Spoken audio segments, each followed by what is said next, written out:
natin hindi pa po natin na inilalapit sa ating Panginoon. Okay. Okay. For God. Ulitin ko po sa inyo yung binasa po natin sa Psalm 42. Kung paano niya umbatis ang hanap ng isang pusa, gayon ay nahanap ng ang Diyos na upang kaluluwa. Nananabig ako sa Diyos, Diyos na buhay walang iba. Kailan kaya maaaring sa harap mo ay sumamba? Okay. Siguro dito manonotice natin dito na sumasamba naman tayo sa Panginoon, pero hindi po ito yung katulad ng sinasabi po ni David po. Kasi ang isang tao po, kapag nagkakasala, nandun po yun talagang dryness or drifting pagdating sa mga bagay sa spiritual.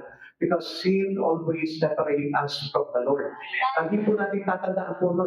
Kapag may makasalanan pa tayo, that was the one that can deceive us for our closeness to God. Minsan, akala po natin close pa tayo sa Panginoon, but because of that sin that flowing into our life, yun po yung nagpapahayag sa ating kaluluwa that we are being separated to God. Kaya nga, kapag tayo po ay nandun sa ganong kalagayan, merely na dapat na pinagsisikapan po natin na talagang hanapin ang Panginoon sa buhay po natin para hindi po tayo tuluyang mawasak ng mga kasalanan. Okay, let us start. Sundays meet us where we are. Tayo po kinakatagpo po doon sa mga kalagayan po natin. No? Every one of us, alam naman po natin na meron po tayo talaga mga bagay na binabattle sa sarili po natin. Hindi po mawawala yan dahil wala naman po Kristiyano na okay na ang kalagayan. Ano po? Kundi kailangan natin okay pa rin ito sa Panginoon. We all know the urgency of thirst. Kaya nga, kung papansinin po natin, ito yung kalagayan natin kapag we've got sing to the Lord. Ang timano po nito, tayo po yung nauuhaw. At alam natin, yung ating pagkauhaw, kailangan malunasan agad po yan. Kasi ang hirap po ng uhaw na uhaw pa na. Tapos hindi ka pa umiinom ng tubig. Kaya alam po natin how urgent to quench our thirst about whatever you want to drink. Kung ano man yung bagay na gusto mong inumin. Kapag halimbawa, di ba? Parang nag-crave ka sa milk tea, di ba? Gusto mo makainom ang agad ng milk tea, nag-crave ka halimbawa sa opera. Huwag ka naman, tubig na lang inumin mo, ano po? Dahil baka makasama pa lalo sa iyan. So, meron po tayong cravings. So, ibig sabihin, pag nagkaroon ka ng cravings, ibig sabihin yan, gusto mo na urgently na mainom yung bagay na yun. Ano? Hey, we can live longer without food than without water. Mas mahirap po na walang tubig. Mas madali po na tayo po ay halimbawa, let's fasting in food, mas madali po gawin po yan. Even kahit sabihin po natin 10 days ka hindi kumain, but meron kang water supply sa sarili mo, hindi ka mamamatay. Pero unlike yung wala kang tubig, mamamatay ka doon. Kaya nga, urgently, kailangan talaga ma-quench ng thirst natin.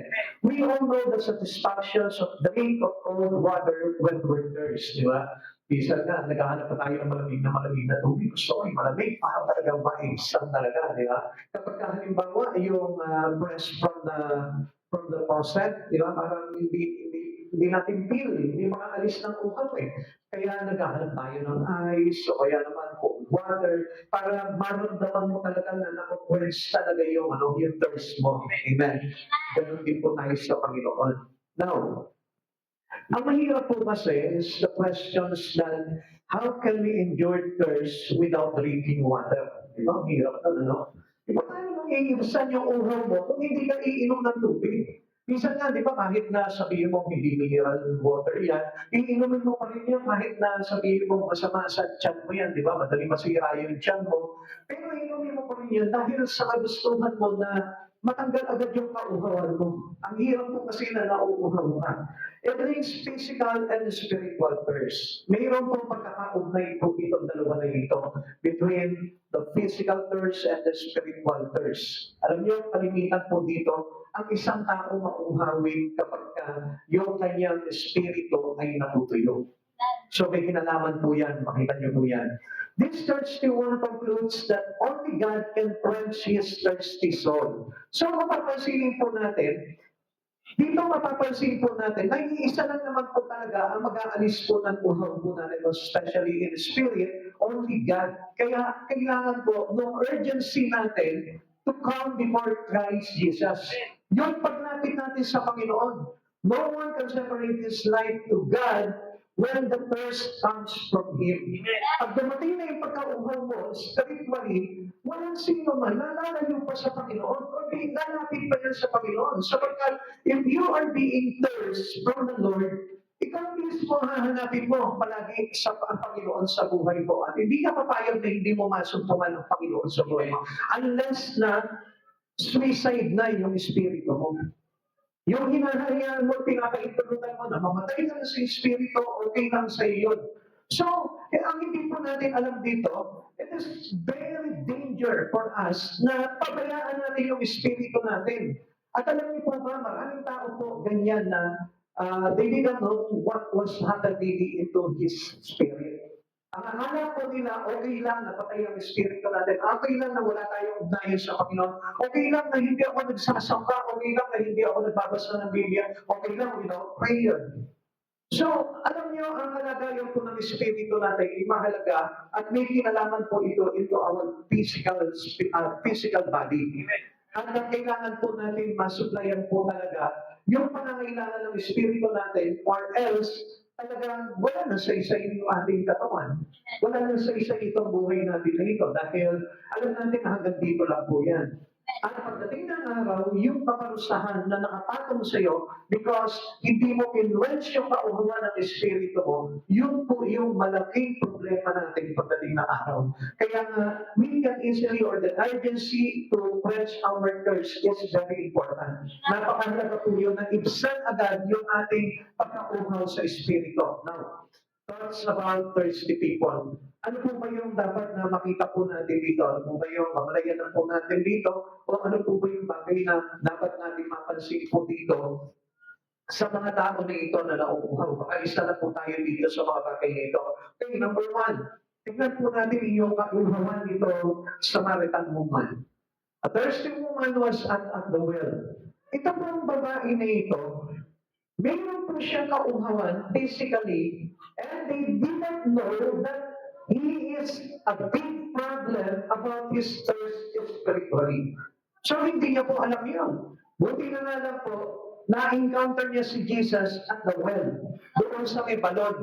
Kaya kung minsan, ganito po ang kalagayan natin eh. Hindi natin napapansin sa sarili po natin na mayroon pala tayong kauhuan pagdating sa espiritu. Kasi hindi natin binibigyan po ng pansin at halaga sa buhay po natin. Yung espiritu po natin, ang nakikita lang natin, yung kauhuan ng ating physical na katawan. Alam niyo po, hindi lang naman po tubig ang kailangan ng katawan po natin. Marami tayong kinauuhawan. Even the riches of the world, uhaw tayo dyan. Even the loves of our family, uhaw tayo dyan. Even the attentions of others, uhaw tayo dyan. Even the titles or the power, uhaw ang tao po dyan. Marami kinauuhawan ng tao, pero hindi na nakikita yung kauhawan ng Espiritu. And only Christ Jesus can tell you the thirst that you have in your spirit. Si Kristo lang ang nakakaalam nun. At sa oras na ito, pag-aralan po natin yung bagay na yan. Okay, the thirsty woman was at the well. Nung nandun po siya doon sa balon, Jesus met a woman of Samaria at the well. Tingnan niyo po dito, she had a story to tell to Jesus. Life hadn't treated her well. Kung bagay, para sa mundo po natin, okay naman. Kahit na sino yung makaharap mo, magiging okay. Kaya lang, ang problema po dito, with regards on our spirit, doon tayo nagkakaproblema. At hindi natin namamalayan yung problema na yun because we cannot see it. Kasi normal lang sa atin itong buhay na ito eh. Most especially kapag tayo po ay nabuhay po without God. Kung tayo po ay nasanay sa pamumuhay natin, lumaki tayo sa pamilya na hindi naglilingkod sa Panginoon, lumaki tayo sa pamilya na hindi kilala si Yesu Cristo, lumaki tayo sa pamilya na hindi po nakabase ang pamumuhay sa kalooban ng Panginoon. Kaya all things well. Parang sa patingin po natin, okay naman yung mga bagay niyon. Pero tingnan po natin yung kalagayan po nito babaeng Samaria na ito. Okay? Let us open our Bible and look at John chapter 4 verse 5 to 15. Basahin po natin. Okay, nandiyan na po kayo? Amen. 4 verse 5 to 15. Dumating siya sa isang bayan doon na tinatawag na Sicar, malapit sa bukid na ibinigay ni Jacob sa kanyang anak na si Jose. Dito matatagpuan ang balon. Balon ni Jacob, umupo si Jesus sa tabi nito sapagkat siya'y napagod sa paglalambay, halos katanghali ang tapat na noon. May isang Samaritanang dumating upang umigib. Sinabi ni Jesus sa kanya, maaari bang makiinom? Wala noon ang kanyang mga alagad sapagkat bumili ng pagkain sa bayan. Sinabi sa kanya ng Samaritana, kayo'y Hudyo at Samaritana ako, bakit kayo humihingi sa akin ng inumin? Sapagkat hindi nakikitungo ang mga Hudyo sa Samaritano. Sumagot si Jesus, kung alam lamang ninyo kung ano ang pagkakaloob ng Diyos at kung sino itong humihingi sa iyo ng inumin, marahil ay kayo pa ang hihingi sa Kanya at kayo na may bibigyan niya ng tubig na nagbibigay buhay. Verse 11. Ginoong hikabat ng babae. Malalim ang balon na ito at wala man lamang kayong panalo. Saan kayo kukuha ng tubig na nagbibigay buhay? Higit pa ba kayo kaysa aming ninunong si Jacob na nagbibigay sa amin ng balong ito? Uminom siya rito, pati ang kanyang mga anak at ang kanyang mga hayop. Sumagot si Jesus, ang umiinom ng tubig na ito ay muling mauuhaw. Ngunit ang uminom ng tubig na ibibigay ko ay hindi na muling mauuhaw. Ito'y magiging isang bukal sa loob niya, babalong at magbibigay sa kanya ng buhay na walang hanggan. Sinabi ng babae, Ginoo, kung gayon po ibigyan ninyo ako ng tubig na sinasabi ninyo nang hindi na ako mauhaw, hindi po marito pa upang sumalo. Now, kung mapapansin po natin dito, mga kapatid sa Panginoon, ito pong babae nito is totally ignorant. Wala siyang kamalayan sa mga bagay sa Panginoon. Kaya he really know Christ Jesus yet. Hindi niya pakilala talaga si Jesus. Ngayon mga kapatid sa Panginoon, parang ganun din po ang kalagayan natin. Minsan nauuhaw tayo, pero hindi natin alam kung ano po ba talaga yung sanhi ng pagkauhaw po natin. And somewhere, tayo po'y kinakatagpo ng Panginoon into our thirst. Kaya nga, bigla na lang dumadating ang Panginoon sa atin eh. Like for example, this is not accidentally na ito pong babae na umigib at sumalong ng tubig doon sa balon na kung saan nandun si Jesus at nagpapahinga. Ano niya mga kapatid sa Panginoon, tayo kinakatagpo ng Panginoon sa kauhawan po natin. Kaya na paminsan hindi natin pinapansin ang Panginoon doon dahil we are still close our ears to listen to the Lord. Ayaw natin pakinggan yun eh. Ang Diyos gusto niya talagang ibsan yung kauhawan natin. Pero still tayo naman po, ini-insist natin na hindi tayo nauuhaw. Dahil sa pag-asa na tayo po yung magandang kalagayan po natin sa mundo po natin na ito. Ano po? Kaya nga po, minsan sa buhay po ng tao, wala na tayo mahanapin. Meron tayong bahay, meron tayong pera, may trabaho tayo, meron tayong mga ganito, okay naman yung mga anak natin. Kaya lang, hindi ka ba nagtataka kung bakit ang Panginoon dumarating sa buhay mo? Nai-encounter mo si Jesus sa buhay mo. Like for example, ito pong babaeng Samaria na ito. He was really amazed. Ang tanong niya, masigit pa po ba kayo sa aming ninunong si Jacob? So hindi niya po talagang kilala po dito si Jesus. And what was the purpose of Jesus to her? Hindi niya alam kung ano yung purpose po ni Jesus, kung bakit nanatag po niya si Jesus po doon. Ngayon, ito po yun. Tignan po natin. Her inner thirst was revealed in her failed marriages. Ito na. Nag-reveal na po si Jesus sa kanya noong spiritual thirst niya. Kaya nagulat po siya dito dahil he did not yet know God in his life. Hindi niya kilala sa Maria. Kaya nga sabi dito, walang kaugnayan. Sabi niya, sinabi sa kanya ng Samaritana, kayo'y Hudyo ang Samaritana ako, bakit kayo humihingi sa akin ng inumin? Sapagkat hindi nakikitungo ang mga Hudyo sa mga Samaritano. Siguro he is totally ignorant. Wala po siya talagang kamalayan na kailangan niya si Jesus sa buhay niya. Alam niyo, marami nga po sa atin, even Christians today. Hindi niya alam kung anong relasyon niya, kung anong ugnayan niya dito sa Panginoon. Basta lang alam niya na kilala ko si Jesus, pero hindi niya talaga lubos sa kilala si Jesus because he's out of his spirit. Wala siya doon eh. Nandun lamang siya sa flesh niya. At ang kanyang pinagkakaabalahan at tinitignan lamang sa buhay niya, yung kauhuan ng kanyang physical na katawan. Ngayon, tingnan po natin dito. She kept looking for a man to bring satisfaction. Alam niyo, ito pong babae na ito, alam naman natin that he was failed to his marriage. Kaya nga po, maaaring sabihin natin, ang kanyang kauhuan ay doon sa tinatawag na real marriage. She had been married 5 times and was now living with one, not her husband. So, ang sabi sa kanya ni Jesus po dito, okay, normally po itong babae, verse 16, umuwi ka at isama mo rito ang iyong asawa, wika ni Jesus. Kaya dito po nag-reveal po si Jesus. Kaya naman na-alarma po itong babae. At ang sagot niya po dito sa verse 17, wala po akong asawa, anong babae? Tama ang sinabi mong wala kang asawa, sagot ni Jesus. Sapagkat 5 na ang iyong naging asawa, at ang kinakasama mo ngayon ay hindi mo asawa. Sabi po ng babae, totoo ang sinabi mo. Sinabi ng babae, Ginoo, sa wali ko'y propeta kayo. So dito pa naman po, nagkaroon siya ng idea that he was reached by God. Inaabot siya nito ang Panginoon at hindi niya alam kung sino pa ito kung nangabot sa kanya. At pagkakaakala niya is only a prophet.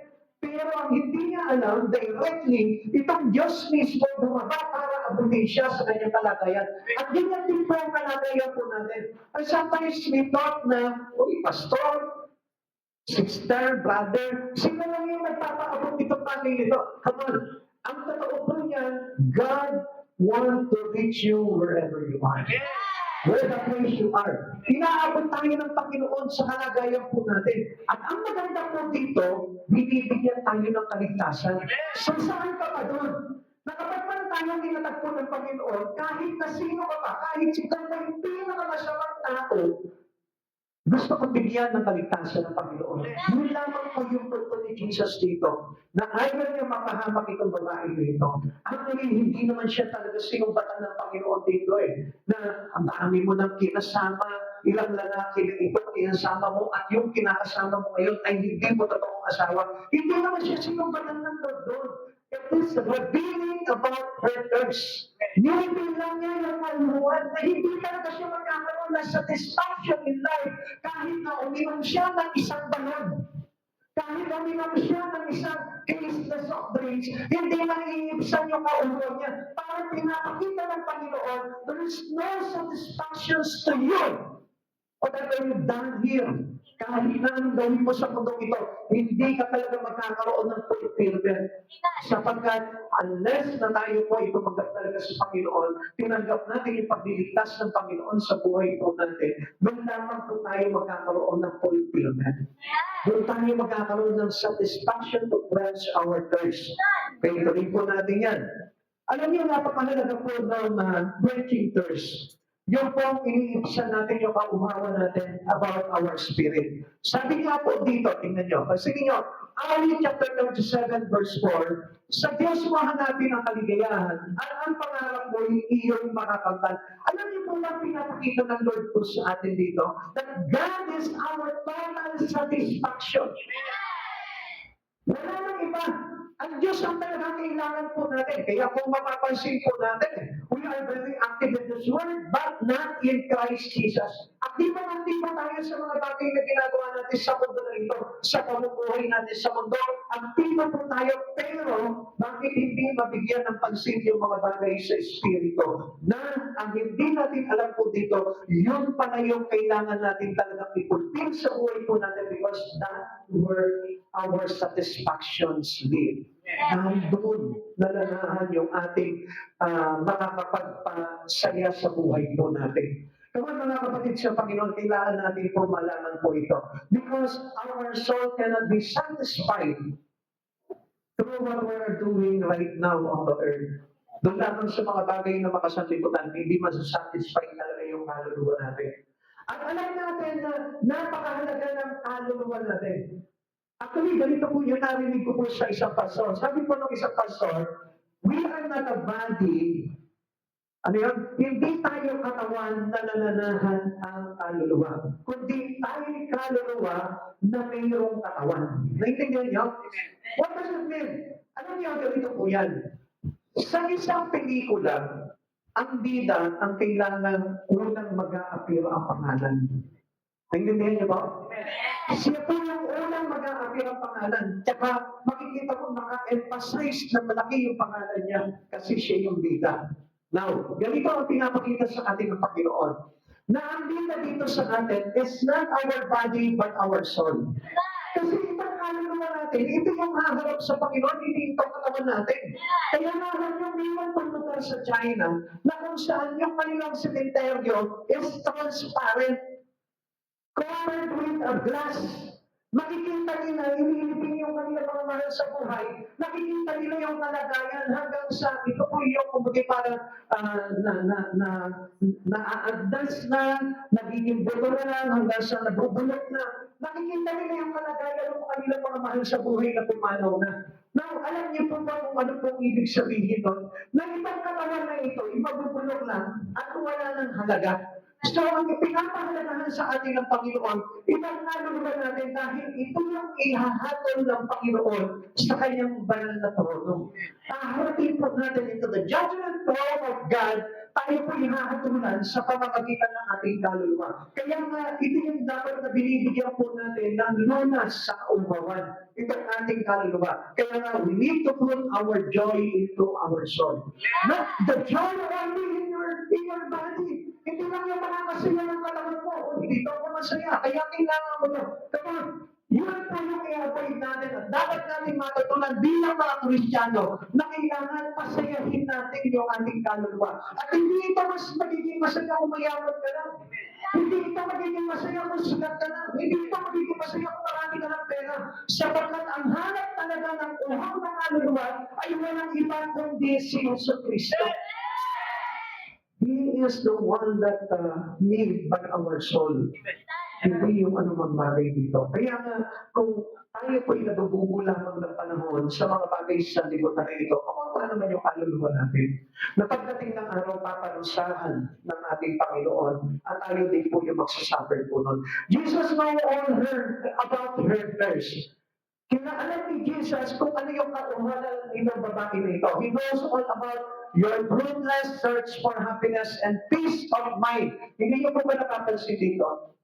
Meron ng trabaho, kumikita ka, pero bakit ang dami pa rin problema na pumapasok sa buhay mo? Kaliwaganan pa rin yung problema mo. Kasi kahit sabihin mo, malaki yung kinikita mo, pero bakit ganito? Ang gulo pa rin ang isipan mo.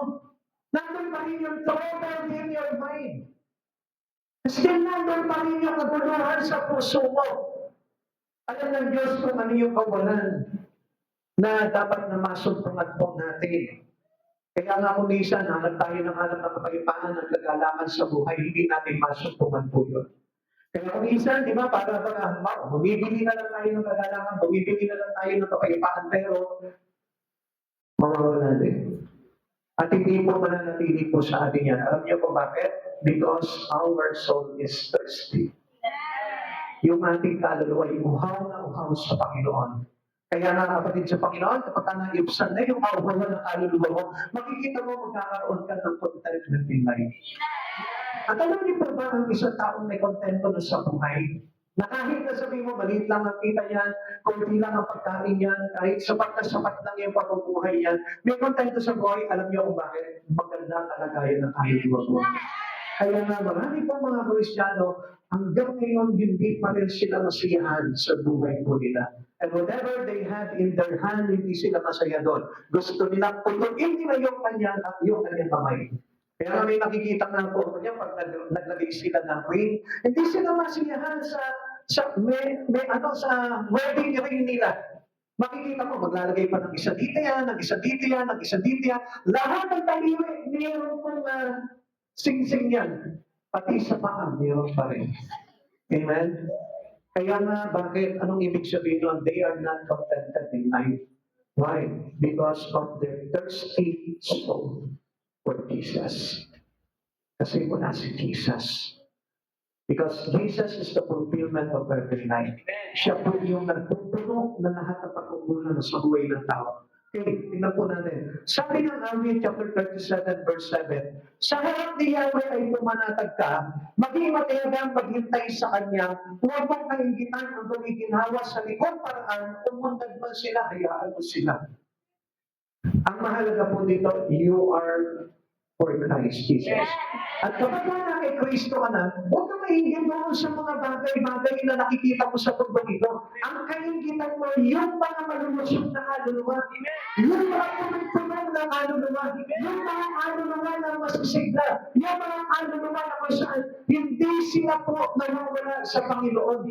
Yun po yung satisfaction na meron dapat tayo sa buhay po natin. Alam niyo po ba yung ibig sabihin po nito? Ang sabi po, dito wala tayong dapat nakaingitan sa buhay because there is no reason. Bakit? Kasi meron dalawang bagay.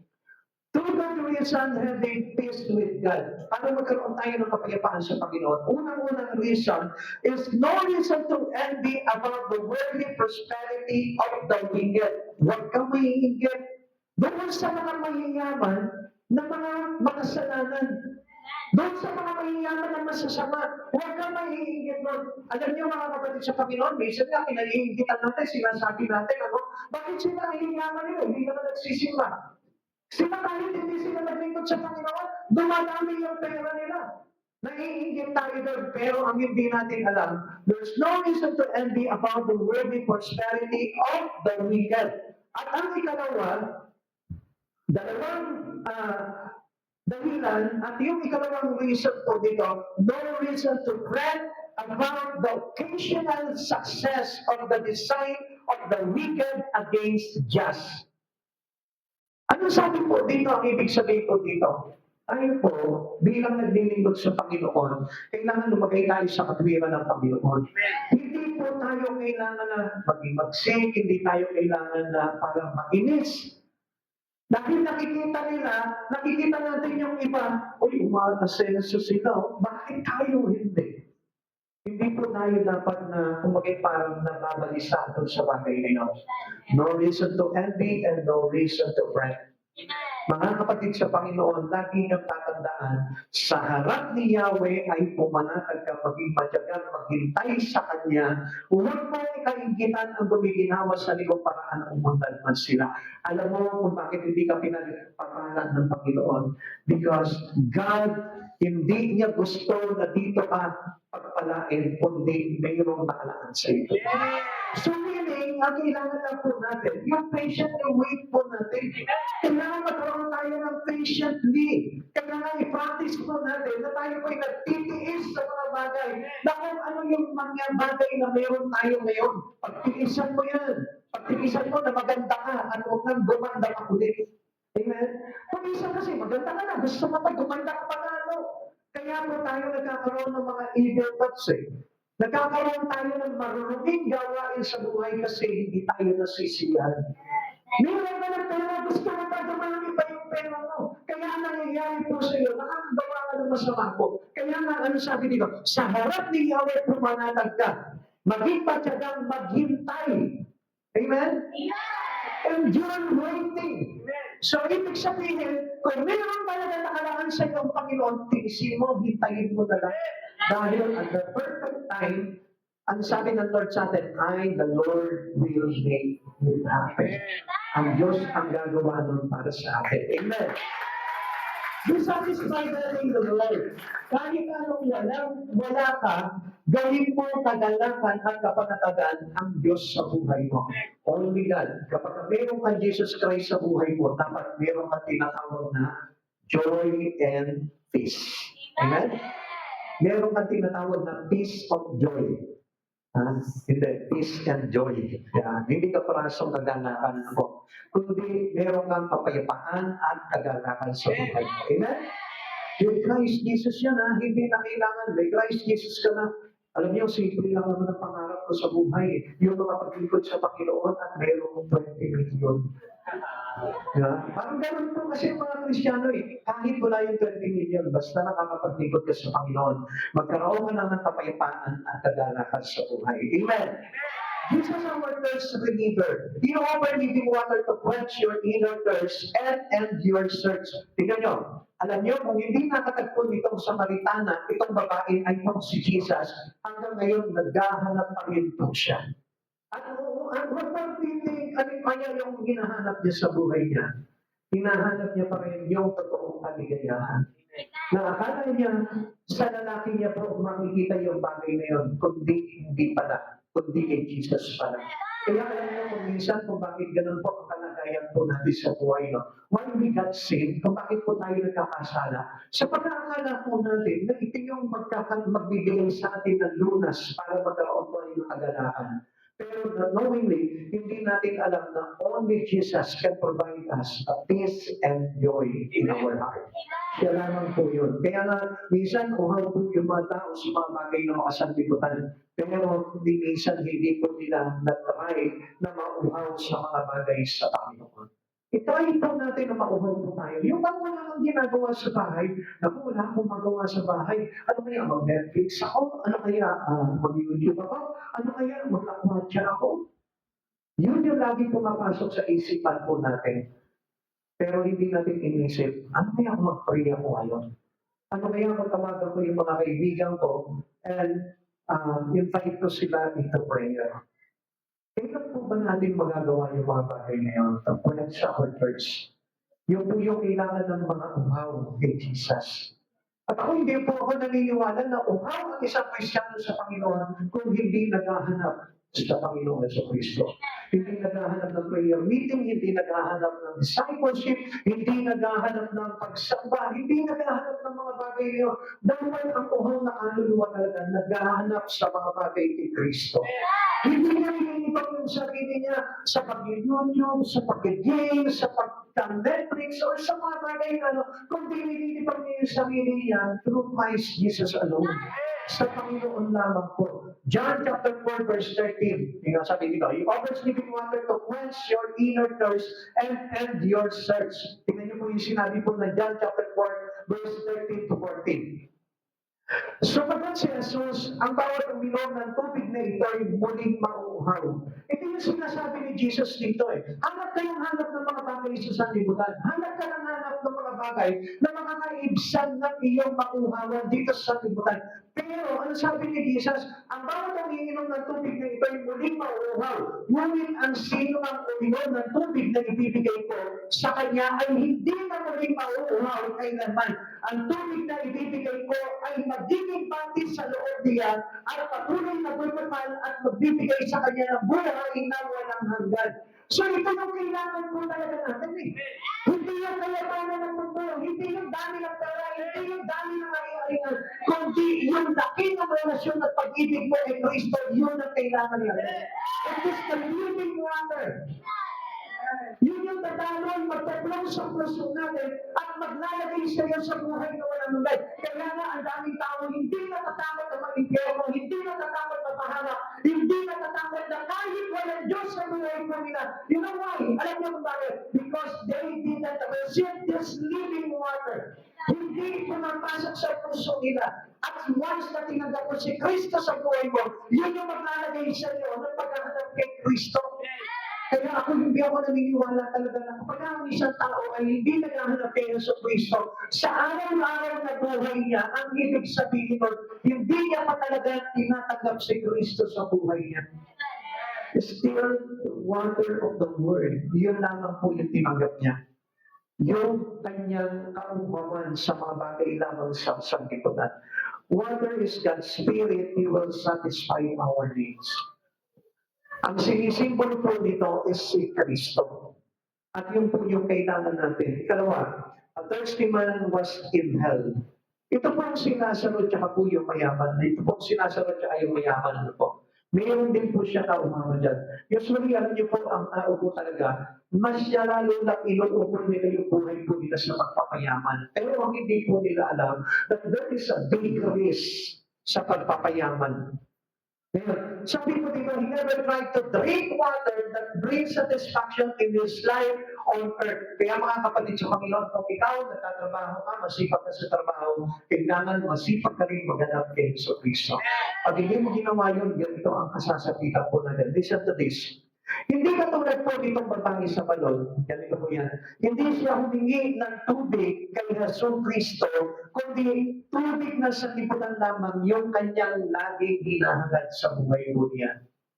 Ito pong babaeng Samaritana, nung inanak po siya ni Jesus ng tubig, ano sabi niya? Kung gayon, Panginoon, bigyan mo ako ng tubig na sinasabi niyo na hindi na ako muling sumalok dito at hindi na muli ako mauhaw.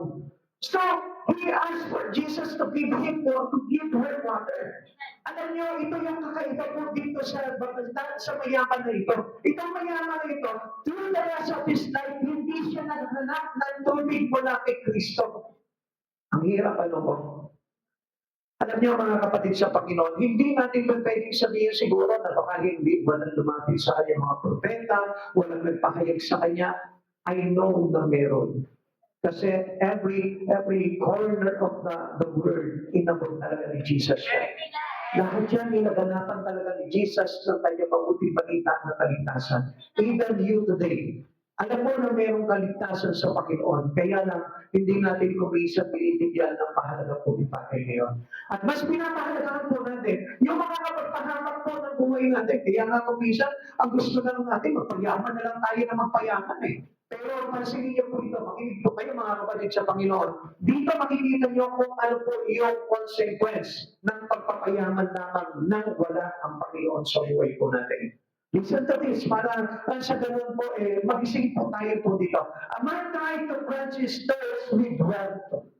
Gusto niya lang maibsan lamang po yung kauhawan niya sa mga bagay sa pisikal. Sa kayamanan lang sa lipunan. Financially, he was doing very well, living lavishly every day. Ang ganda at masagana ang kanyang buhay. Ini-enjoy niya naman po yun sa pagkakala niya sapat na yung buhay niya. He was so unlike the poor sickly beggar at his gate. Ito naman po yung sinasabi po ng Psalm chapter 37 verse 7. Ano ulit yung sinabi po doon? Maging matyagang maghintay sa Kanya. Sa harapan ng Diyos, pumanatag ka. So, ano pong sabi po dito? Ito pong si Lazaro, he is a beggar. Pulubi po siya, wala siyang kahit ano, pero he is satisfied his life. Bakit po kaya naging satisfied siya sa buhay niya? Because he knows God. Kilala niya si Kristo. Nakikita niya po itong mayaman na ito, hindi siya naiinggit. Nandun siya sa pintuan itong mayaman na ito, nag-aabang lang siya ng mga kumot na malalaglag po sa kainan po itong mayaman na ito. Pero hindi siya nagreklamo sa Panginoon, Lord, sana maging mayaman ako katulad dito. Hindi. He satisfied his needs. By who? By Christ. Wala man siya ng mga bagay-bagay sa buhay niya, pero alam niya satisfied yung kanyang kaluluwa with Christ. Naibsan palagi yung kanyang uhaw sa mga bagay sa Panginoon. Alam ito mayaman na ito, iniibsan niya lamang po yung kauhawan niya sa pamamagitan ng kanyang kayamanan, sa pamamagitan ng kanyang maraming pagkain, at sa pamamagitan lamang ng kanyang mga ari-arian. Kaya ano po nangyari sa kanya? Pinarusahan siya ng Diyos doon at napunta po siya doon sa Hades. Philippians chapter 3 verse 19. Listen to this, napakaganda po dito sinabi po dito. Kapahamakan ng kahinatang nila sa pagkakatili ng Diyos nila ay ang hilig ng kanilang katawan. Ikinararangal nila ang mga bagay na dapat sana nilang ikahiya at ang pinag-uukulan lang nila ng pansin ay mga bagay na paglupa. So let us all avoid this.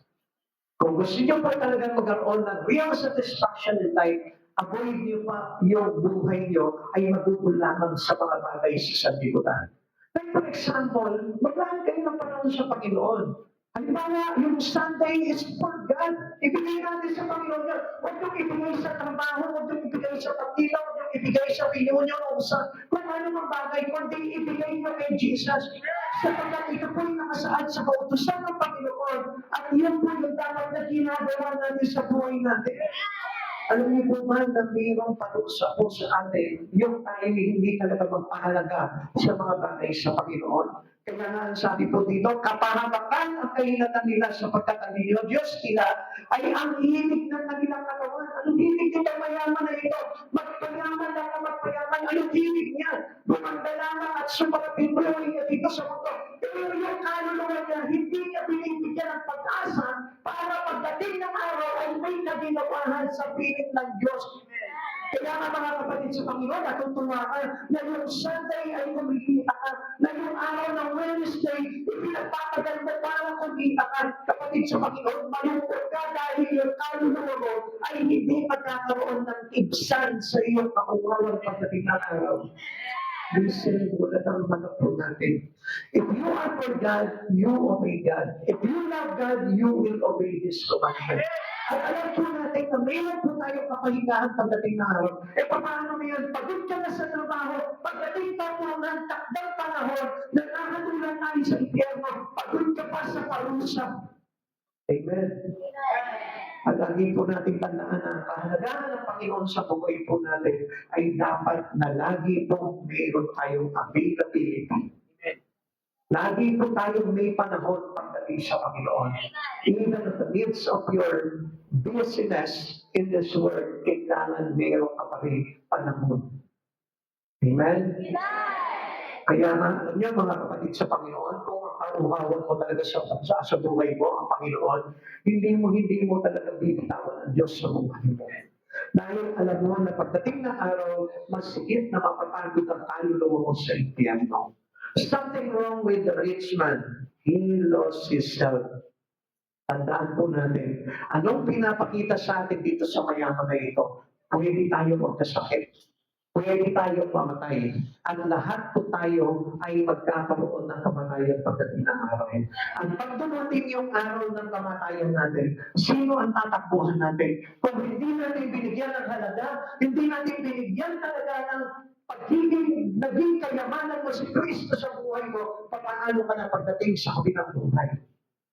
Yung parusa na nararapat sa isang tao na hindi sumampalataya sa Diyos ay dadanas talaga ng kapagyarihan walang hanggan sa impyerno. Kapatid, ito po hindi po biro. Tanungin mo nga yung katabi mo, takot ka ba sa impyerno? O baka mamaya ikaw rin yung mga nagbablog dyan na nag-enjoy pa na nagtatampisaw sa impyerno. Ginagawa nilang biro pero ang hindi nila alam kung how tormented that place to them. Kung gaano kalaki ang parusa na mayroong sasapitin ng isang tao sa impyerno.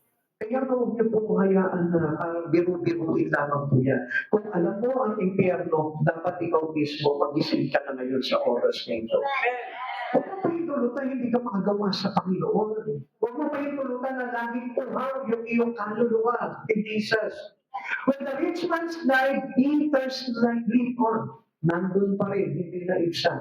Unlike ito po si Lazaro, nung namatay si Lazaro, tapos na yung kanyang pagkauhaw. Bakit? Kasi nag-ibsan na ni Jesus yung kanyang kauhawan.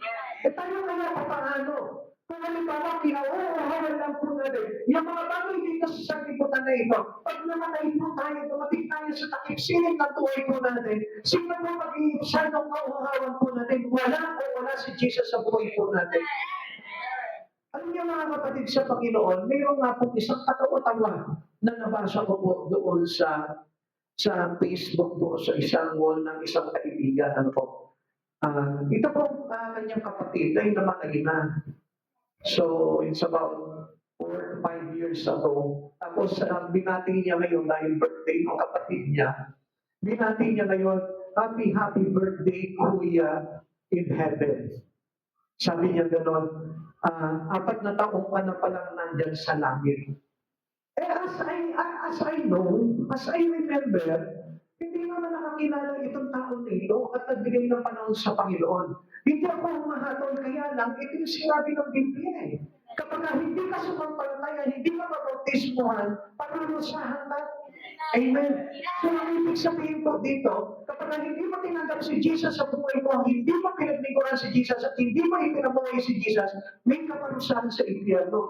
So, napaisip ako, happy birthday in heaven. So, ibig sabihin pala, no person was there in the hell. Walang tao sa impyerno. Ibig sabihin, wala pa rin mapupunta sa impyerno kung gano'n lang. Naiwan yung mga tao, hindi nagpagal sa Panginoon, hindi nagpikot sa Panginoon, hindi kinalala ang Panginoon, sa langit patupunta. Ganun po pala yun. Eh, magsiuwi na po tayo ngayon. Amen? Naniniwala po ba kayo doon? Ha? So, ano pang ginagawa natin dito kung gano'n po yun? Kaya nga po, mahalaga po talaga na tayo po ay umaw sa salita ng Diyos. Dahil yung maumaw sa salita ng Diyos, yun yung nagtutumpak po sa atin sa tamang landasin po natin. And He will direct our path. This may be one the severest torment of hell. Ito na po yung kumbaga parang napakasakit na parusa na daranasin niya po doon sa impyerno. He begged the beggar to bring a drop of water for his tortured tongue. Tignan niyo po ito, ha? Noong araw, ito pong si Lazaro na nilimos lamang dito sa mayaman na ito. Pero, the time after their death, ano nangyari? Itong mayaman na ito, nanlilimos ng kapatang na tubig dito sa mayaman dito kay Lazaro. Kapatid sa Panginoon, nakita niyo po ba yung comparison po nun? Okay, basahin po natin para maintindihan niyo po ano po. Okay. Sabi po sa Lucas chapter 16 verse 19, okay, para maintindihan niyo po, mabuti po ito, no? May isang mayaman nagdaramit na mamahalin sa sagana sa pagkain araw-araw, at may isa naman pulubi ng nangalang Lazaro, tatad ng sugat, nakalupasay sa may pintuan ng mayaman upang mamulot kahit mumong nahuhulog mula sa hapag ng mayaman. At doon nilalapitan siya ng aso, tinitigaan ang kanyang mga sugat. Namatay ang pulubi at dinala ng mga anghel sa piling ni Abraham. Namatay rin ang mayaman at tinilibig. Sa gitna ng kanyang pagdurusa sa Hades, tumingala ang mayaman at kanyang natanawan. Sa malayo si Abraham kapiling si Lazaro. At sumigaw siya, Amang Abraham, mahabag po kayo sa akin. Utusan ninyo si Lazaro na isausaw sa tubig ang dulo ng kanyang daliri at palamigin ang aking dila sapagkat nahihirapan ako sa apoy na ito. Ngunit sinabi sa kanya ni Abraham, makinig po kayo mabuti. Baka mamaya nagtatagpisaw po tayo sa mga bagay na makasanlibutan. Nagtatagpisaw tayo sa kayamanan ng sanlibutan. Pero ang hindi natin alam dito, pagdating ng araw, magtatagpisaw tayo sa impyerno. Okay. Ngunit sinabi sa kanya ni Abraham, anak, alalahanin ko, nagpasasa ka sa buhay sa ibabaw ng lupa at si Lazaro ay nagtiis ng kahirapan. Ngunit ngayon, inaaliw siya rito samantalang ikaw na may nagdurusa. Kaya nga, be watchful. Bantayan natin yung kalagayan po natin ngayon. Dahil ngayon pa lamang po, tayo ang gumagawa ng ating destinasyon. If we choose to serve God, serve Him with all your heart. Tiisin mo kung mawalan ka man ng kayamanan. Tiisin mo kung maghirap ka man. Tiisin mo kung magutom ka man. Basta ang mahalaga nito, yung iyong uhaw ng kaluluwa ay naiibsan ang kapungawan. Amen? Mayaman ka nga dito, nagpapakasarap ka nga sa buhay dito, pero wala ka namang Jesus sa buhay mo, makakahama ka pagdating ng araw. Amen.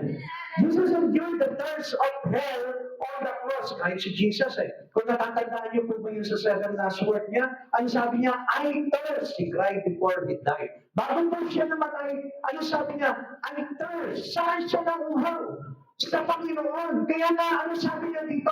Sabi niya, sumigaw siya sa kanyang ama, Ama, bakit po ako pinabayaan? Because of that sin.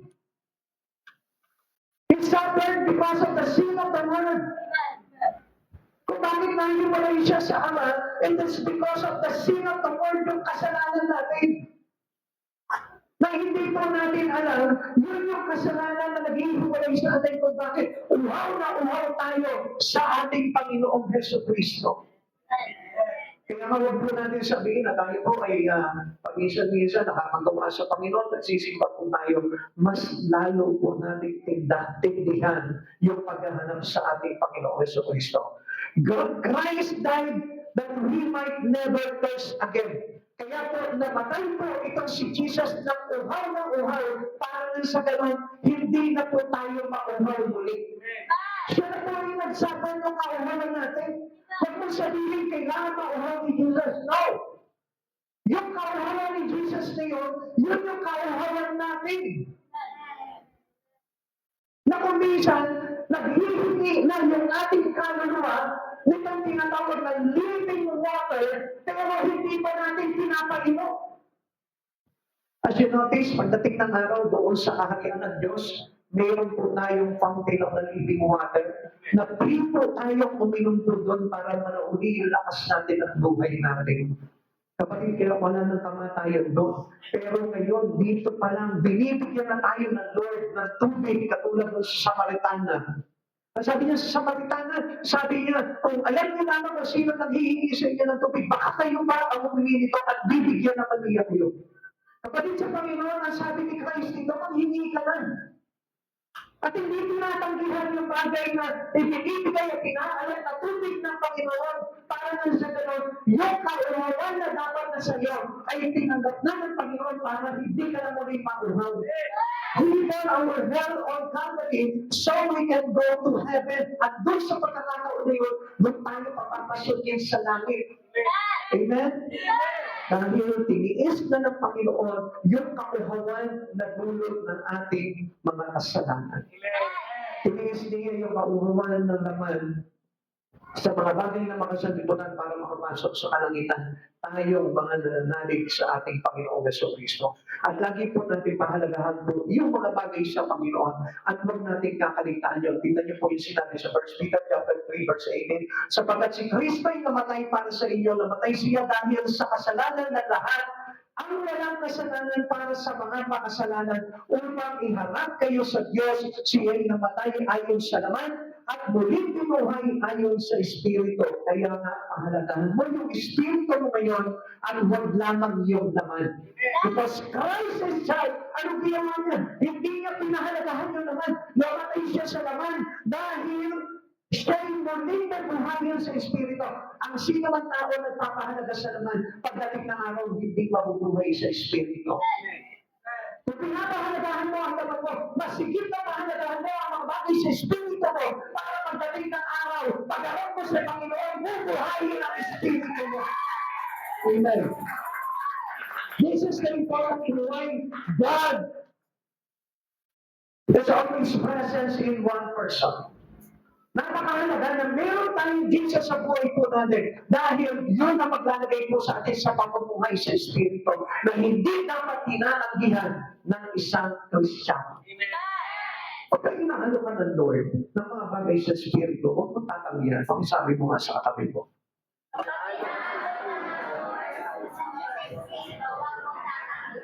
Yan. Huwag mong tatanggihan yun. Kasi gusto ng Lord na pagdating ng takdang panahon, bubuhayin ka niya sa Espiritu. Dahil hindi mo tinanggihan yun. Kaya pag-aralan mo na ngayon. Kung meron ka mga bagay na tinanggihan sa Panginoon, pag-aralan mo ngayon. Baka mamaya ito yung maging ugat kung bakit hindi ka mabuhay ng Panginoon sa Espiritu. Dahil si Jesus po mismo, maliwanag po dito, siya'y namatay ayon sa laman at muling binuhay ayon sa Espiritu. Kaya nga, we need to deny ourselves. Maghinaan po na hinay-hinay lamang po tayo sa mga bagay na makasanlibutan. Sapagkat alam niyo po ba, nandun yung lason ng kamatayan. Amen?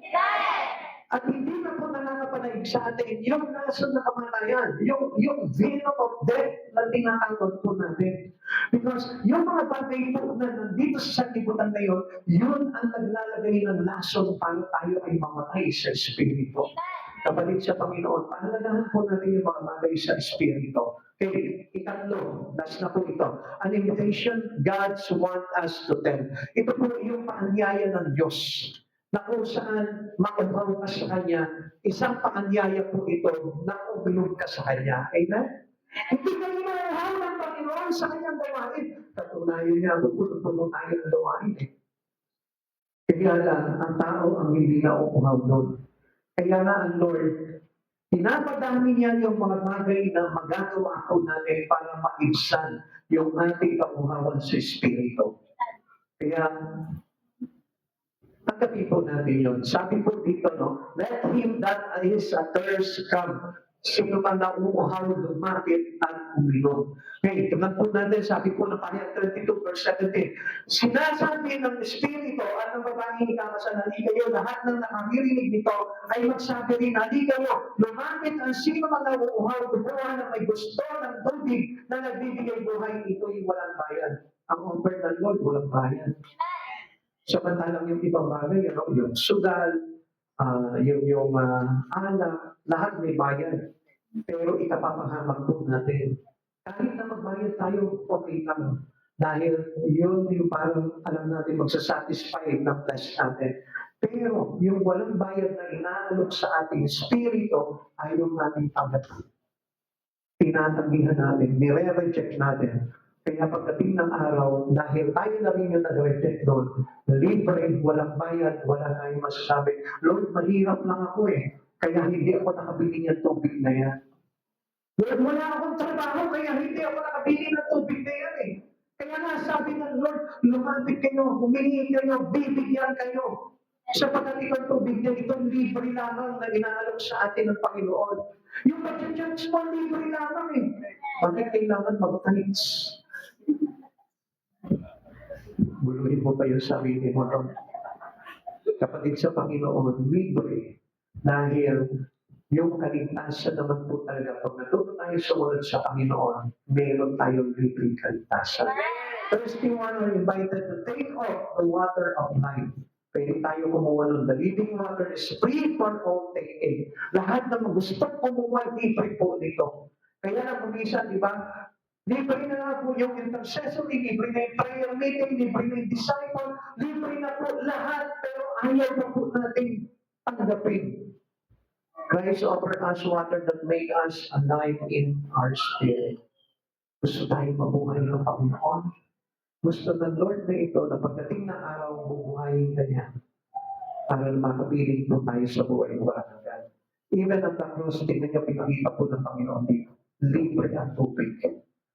Tingnan niyo, ano sabi po dito? At the cross, blood and water flowed from Jesus' side. Nung tinusok siya sa tagiliran, dalawa yung lumabas sa blood and water. At alam niyo po ba kung anong ibig sabihin yun? Blood announces forgiveness of our sin. At pagka sumampalataya ka sa Panginoon, maliligtas ka because of the blood that cleanses our sin. And water announces a fountain of thirsty soul. Na kapag naghahanap at nauuhaw na yung iyong kaluluwa, lumapit ka sa ating Panginoon, He is the living fountain of water. Siya po yung tubig ng bukal na nagbibigay buhay. He gives us water to fill our thirst and not to wrong thirst. Tandaan po natin, basta ng Panginoon ang pinanggalingan ng tubig, hindi ka na makukuhaw. Pero kung yung balon ang sinaluhan mo para ibsan yung kayong kauhawan, muli kang iigib ng tubig at muli kang mauuhaw. What this represent to us as a Christian? Yung tubig na galing sa Panginoon na ibinibigay ni Jesus ay yung banal na Espiritu ng Diyos na mananatili sa puso mo, babalong-bulungan sa ating puso at magbibigay ng buhay na walang hanggan. At yung tubig na sinasalat nila doon sa balon, it is the things that you earn from His Word. Yung mga bagay dito sa mga ito. Yung kayamanan ng sanlibutan, yung kasalanan ng sanlibutan, yung kasiyahan at kaliyawan ng sanlibutan, yan yung magpapahamak sa ating pagdating ng araw sa impyerno. Kaya mag-isip po tayo mga kapatid sa Panginoon dahil pagdating ng araw, kailangan natin na mabuhay sa piling ng Panginoon para hindi tayo mag-suffer into the torment place in hell. Kapatid, ito na yung pagkakataon para tayo po lahat ay lumapit sa Panginoon. There is always a wrong thirst. Tandaan mo, kapatid sa Panginoon, lahat tayo mayroong maling pagkakuhaw. And what does it mean for us? Wrong thirst. This phrase implies that individual may direct their thirst towards things that are ultimately unsatisfying or destructive. This could be worldly pleasure, material possession, fame, or fleeting relationship. Take note na po yan. Itatak niyo po sa puso niya. Ito yung tinatawag na altars. Kung nauuhaw ka dito sa mga bagay na ito, hayaan mo na yan. Tiisin mo na yung uhaw na yan. Ang dapat lamang na practicing mo, yung mauhaw ka sa ating Panginoong Jesus at hanapin mo si Kristo para mag-ibsan yung kauhawan. Huwag ka masiyahan sa kasalanan ng sanlibutan. Huwag ka masiyahan sa kayamanan. Huwag ka masiyahan sa kalayawan ng sanlibutan. Pagkukulan mo ng panahon ng Panginoon sa buhay mo. Sapagkat madali lamang po ang buhay, nilipas din po ito. At sa isang sandali, kailangan tayo makaharap sa Panginoon para na sa ganoon tayo lahat ay magkaroon ng buhay ng walang hanggan. We are all saved to God and fall short from His glory. And we need to work it out. By accepting Christ Jesus truly with all our heart. Accepting all the things that offered to us by God and not the things that offered to us by the Word. Kaya kung mapapansin ninyo, may offer ang Lord sa atin na kaligtasan, sasabayan ng offer ng sanlibutan para mamahama ka. At sabi po dito, these are ultimately unsatisfying or destructive to us. Kaya malaman po natin, wrongers can bring us into hell. And the righters that gave to us by Jesus can bring us into life eternal in heaven. Kaya mga kapatid sa Panginoon, mag-isip ka na sa oras dito kung ano talaga yung dapat na ibsan mong auhawan sa buhay mo. Sige po, tayo po magsitayo. I hope, Lord, and I pray it into your name, na tumatakbo ito sa puso ng bawat isa sa amin, O God. Hindi po kami pwedeng magpahulang bahala, Panginoon, sa mga bagay na makakapagpahamak po sa amin, O Lord. At katulad po, Panginoon, ng ipinakinig mo kanina sa akin, Panginoon. Sabi mo, Panginoon, na napakahirap ng sasapitin ng isang tao umiwalay sa iyo. Walang katapusan na kaparusahan sa impyerno. Walang katapusan na pagdurusa sa isipan. Walang kapayapaan. Walang kagalakan. Walang pagsisisi, Panginoon, sabi mo. At lagi kaming dadaing. At tatawag sa iyo, Panginoon. Nagsisisi na kami sa aming mga kasalanan. Kaya lang, sabi mo doon, Panginoon, huli na. Dahil nandun na kami na kami sa impyerno. Huwag mo pahintulutan ito sa bawat isa sa amin, O Lord. Isigin mo kami sa katotohanan, Panginoon. Na dapat, Panginoon, punuin namin ang aming kauhawan sa mga bagay sa Espiritu mo, Yahweh. Sa mga bagay sa Espiritu mo, Panginoon Jesus. Pinipigilan man kami ng sanlibutan, Lord. Hindi namin sasayangan yung kaligtasan na ipinagkaloob mo na sa amin. And we treasure it, O God, into our heart. Wala nang sino na makakaagaw nito, Panginoon. It is freely given to us, O God. Libre ipinagkaloob mo sa amin ang tubig na nagbibigay sa amin ng buhay na walang hanggan. And no one can snatch it, O Lord. Ibigay mo sa amin ito, Panginoon. Hindi kami mabayag na agawin ito ulit sa amin, Lord. Kahit na sino ba, Panginoon.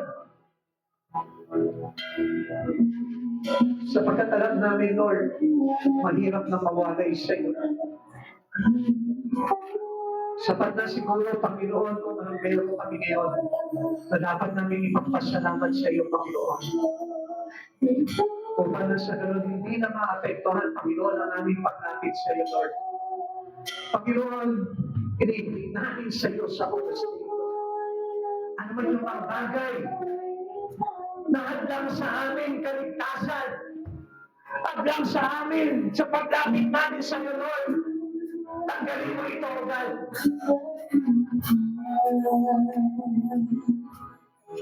Nais namin, Lord, na makarating sa iyong kaharian. Nais namin, Lord, na makapanatili kami hanggang wakas, O God.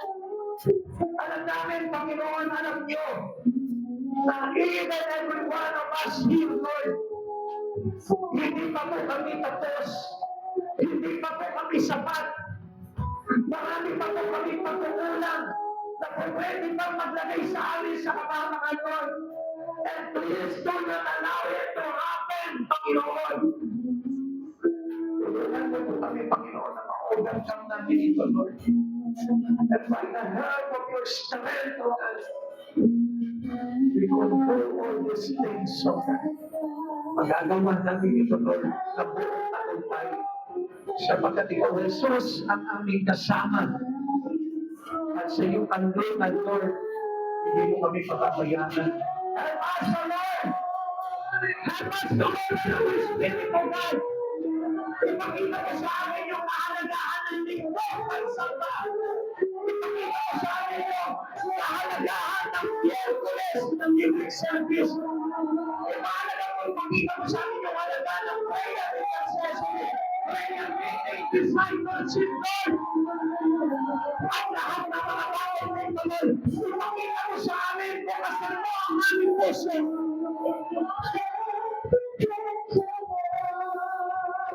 Huwag mo kami pabayaan madaya ng pagpapayaman sa salibutan ito, Lord. Huwag mo kami hayaan madaya ng salapi. Huwag mo kami hayaan madaya ng anumang kalayawan ng mundo ito, Lord.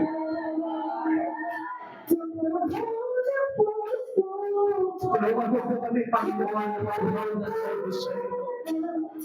Paghanapin ka namin, O God. Tulungan mo kami, Panginoon. Dahil alam ko na mahihirapan ko ang bawat isa. Kaya hindi mo kami tutulungan, O Lord. Baka hindi kami magtagumpay. Let us, O Lord, to reach out the Spirit of the Lord Jesus in our life.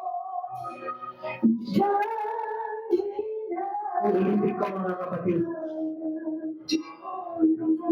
lahat ng gawain ay may kinalaman sa iyong kaligtasan.